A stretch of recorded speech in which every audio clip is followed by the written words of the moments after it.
You called me a sociopath. Now watch what happens. That's essentially Donald Trump's message to UK Prime Minister Keir Starmer right now, and the payback. It's already devastating Britain in ways most people haven't even realized yet. If you're shocked by how quickly the special relationship crumbled, hit subscribe because this story gets much darker, and the economic consequences are about to hit British families. Directly, let's rewind to understand how we got here. For years, Starmer's Labour Party didn't just criticize Trump. They launched a systematic character assassination campaign. Sociopath dictator, racist pathetic little man, neo-Nazi sympathizer threat to the international order. These weren't random Twitter rants from backbench MPs. These were calculated public attacks from Britain's now ruling party, including cabinet ministers who are currently running the country. Foreign Secretary David Lammy called Trump a woman-hating, neo-Nazi sympathizing sociopath. These same people now expect to be treated as trusted allies. But here's what Starmer fatally miscalculated.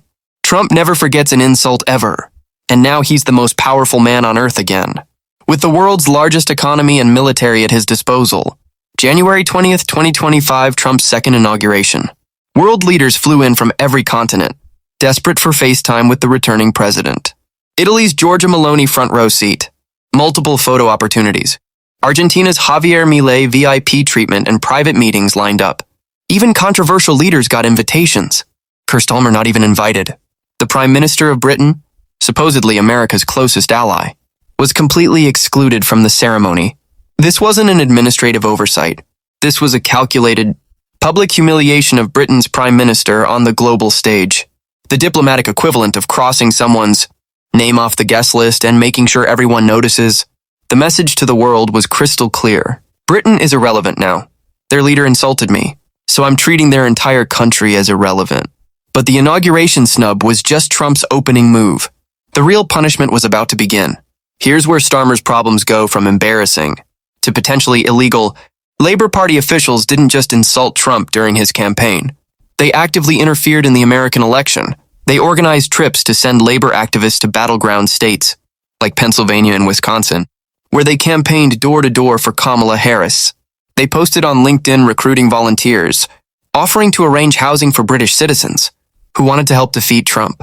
When this became public, Trump's legal team immediately filed formal complaints with the Federal Election Commission, calling it illegal foreign interference in U.S. elections.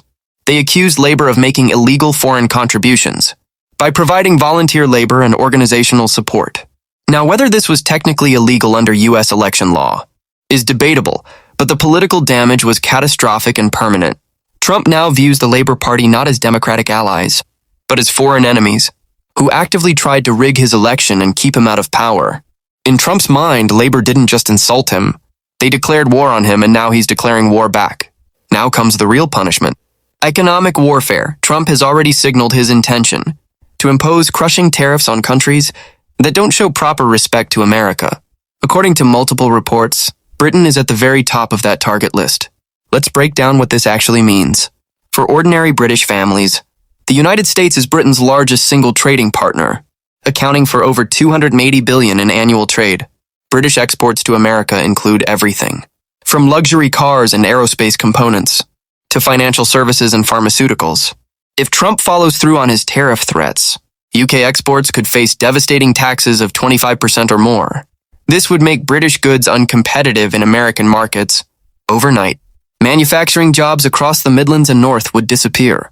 The pound could plummet against the dollar, making everything from fuel to food more expensive for British consumers. And what is Starmer doing about this looming economic disaster? He's frantically trying to arrange phone calls with Trump, sending desperate congratulatory messages through diplomatic channels, practically begging for a meeting. But Trump's team? They're not even returning Britain's calls. UK diplomatic sources report that American officials are giving them the cold shoulder at international meetings. Britain has effectively been blacklisted by the Trump administration. The depth of Trump's contempt became clear with the Peter Mandelson appointment. Starmer chose Mandelson as Britain's new ambassador to Washington, a man who embodies everything Trump despises. About the globalist establishment, Mandelson is synonymous with Tony Blair's New Labour, the EU integration project, and cozy relationships with international elites. To Trump's team, appointing Mandelson was like sending a deliberate insult, wrapped in diplomatic credentials. Reports from Washington suggest that Mandelson's name is being openly mocked.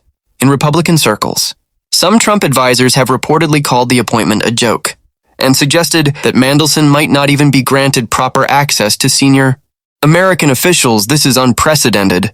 The UK ambassador to the US is traditionally one of the most influential diplomatic posts in the world.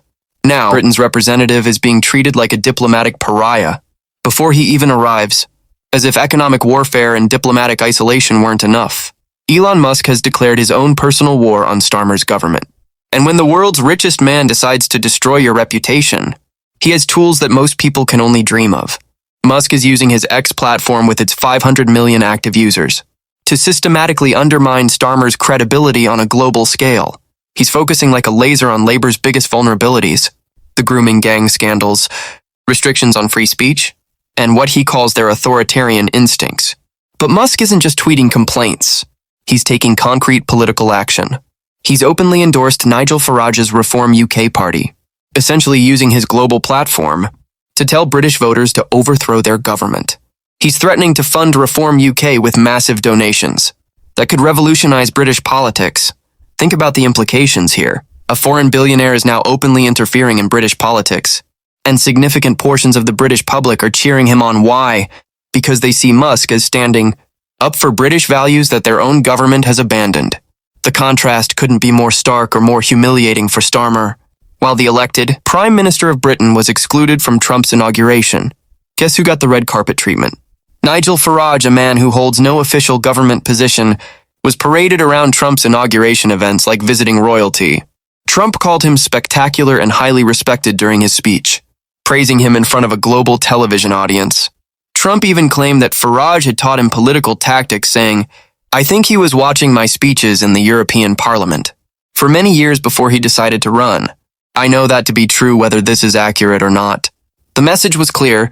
Trump sees Farage as a legitimate political leader, and Starmer as irrelevant. The optics are politically devastating. Trump prefers Britain's opposition leader over Britain's actual prime minister.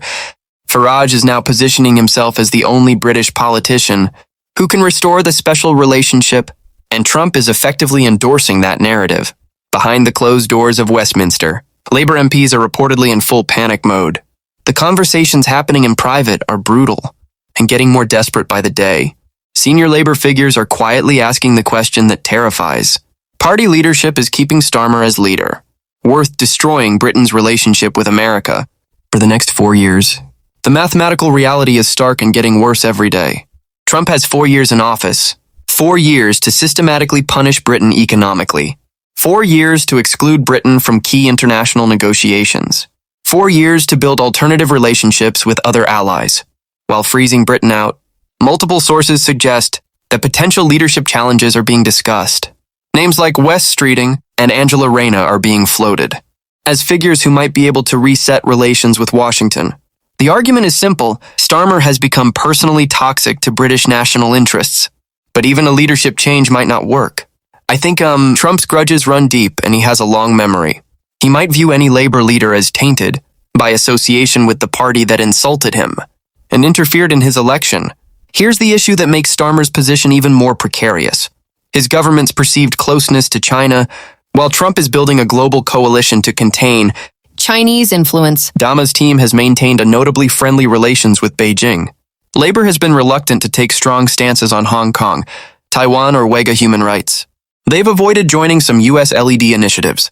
Against Chinese technology companies, they've maintained trade relationships that Trump views as strategically dangerous. To Trump's administration, this makes Starmer not just irrelevant, but potentially dangerous to American interests. Why would America share sensitive intelligence or military technology with a government that Beijing might have influence over? This creates a vicious cycle. The more Trump freezes Britain out, the more Britain might be tempted to strengthen ties with China as an alternative. But strengthening ties with China would only make Trump trust Britain. Even less political insiders are now openly discussing what was previously unthinkable, forcing Starmer out to save Britain's international relationships. The argument is becoming harder to ignore with each passing week. Every day Starmer remains Prime Minister, Britain's relationship with Trump's America deteriorates further. Every snub, every excluded meeting, every trade threat makes Britain look weaker on the global stage. Other countries are watching and adjusting their own relationships with Britain accordingly. The potential economic costs are staggering. If Trump follows through on major trade restrictions, Britain could face a recession that makes the 2008 financial crisis look mild. Manufacturing centers in the Midlands, aerospace jobs in the Southwest, financial services in London, all could face massive job losses. Some Labour MPs are starting to do the brutal political calculation. Is protecting one man's leadership worth potentially destroying the economic prospects of millions of British workers? What we're witnessing isn't just a personal feud between two politicians. This represents a fundamental shift in global power dynamics that could permanently diminish Britain's international influence. For over 80 years, Britain has maintained global relevance, far beyond its economic and military size. By leveraging its special relationship with America, British prime ministers could pick up the phone and speak directly to U.S. presidents. Britain was included in major international decisions because of its unique relationship with the superpower.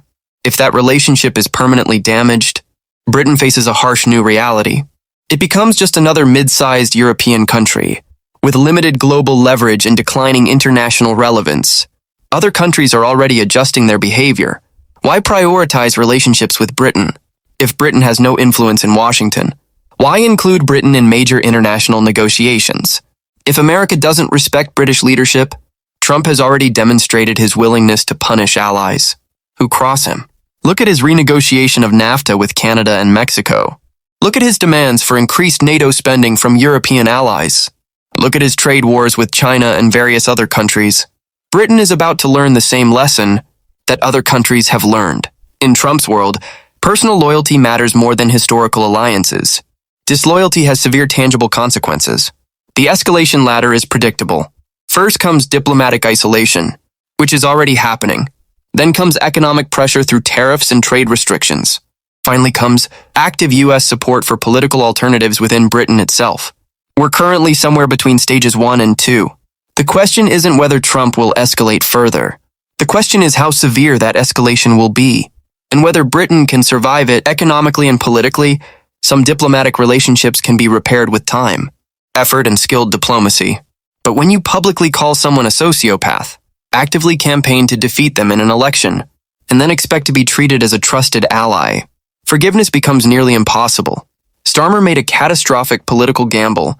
He assumed that Trump would never return to power, that Hillary Clinton or Joe Biden or Kamala Harris would be in the White House. For the foreseeable future, he calculated that he could safely insult and oppose Trump without facing consequences. He was spectacularly wrong. Now Britain is paying the price for his miscalculation, and the bill is still being calculated. The special relationship that defined Anglo-American relations since World War II is crumbling in real time, and most people don't even realize how serious this has become. The economic consequences for ordinary British families could be devastating. The political implications could reshape British politics for a generation. Will Labour sacrifice Starmer to save Britain's position with Trump's America? Or will they let national interests suffer to protect party loyalty? Can the damage be repaired, or is it already too late? This story is developing rapidly, with new diplomatic humiliations and economic threats emerging almost daily. The next few months could determine Britain's place in the world. For decades to come, make sure you don't miss how this unprecedented diplomatic crisis unfolds. Hit subscribe and the notification bell right now.